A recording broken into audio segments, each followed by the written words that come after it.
Bonjour à tous et à tous, bonjour à tous les suiveurs et à tous les inconditionnels de Grégoire Omnisport doomu Gaynde Ndiaye warul tiit warul ragal ñëpp xam nañ ne actuellement Paris Saint-Germain ñu ngi wut un successeur à Thiago Silva parce que Thiago Silva il a 35 ans 36 ans il va bientôt quitter le Paris Saint-Germain donc il va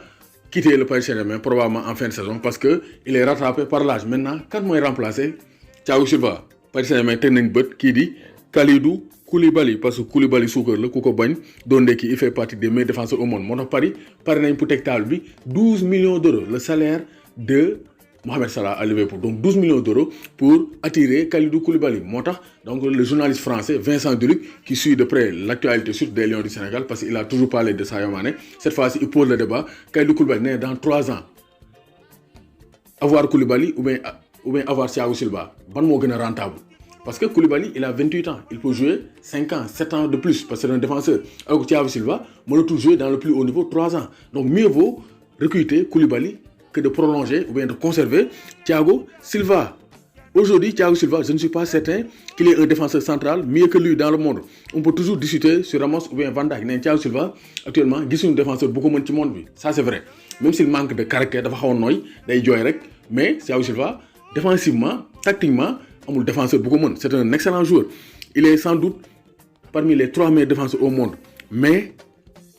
Kalidou Koulibaly aussi mënu ko génne parmi les 3 meilleurs défenseurs au monde mais ajoute-t-il c'est plutôt le pari sur 3 ans nee na il faut voir sur la durée dans 3 ans am Thiago Silva wala am Kalidou Koulibaly ban mooy tane parce que Koulibaly il est jeune il est performant donc mieux vaut avoir Koulibaly qui est beaucoup plus jeune et aussi talentueux que Thiago Silva que d'avoir Koulibaly donc que d'avoir Thiago Silva bi nga xam ne il va vers la retraite donc loolu la wax nee na le journaliste de la chaîne de l'équipe qui sait que le PSG doit encore devancer 2 clubs les 2 clubs de Manchester parce que il y a de la concurrence il y a Manchester United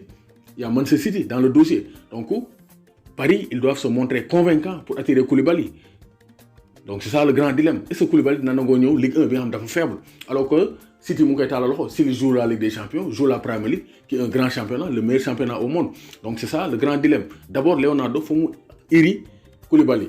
et ensuite remplacer ko Thiago Silva parce que d'après le journaliste mieux vaut avoir Koulibaly durant les prochaines années que d'avoir Thiago Silva qui va vers la retraite donc pour moom jënd Koulibaly devient impératif obligation la pour le Paris Saint-Germain Koulibaly su kër la ku ko bañ doo ndekki maa leen di béggee di leen béggee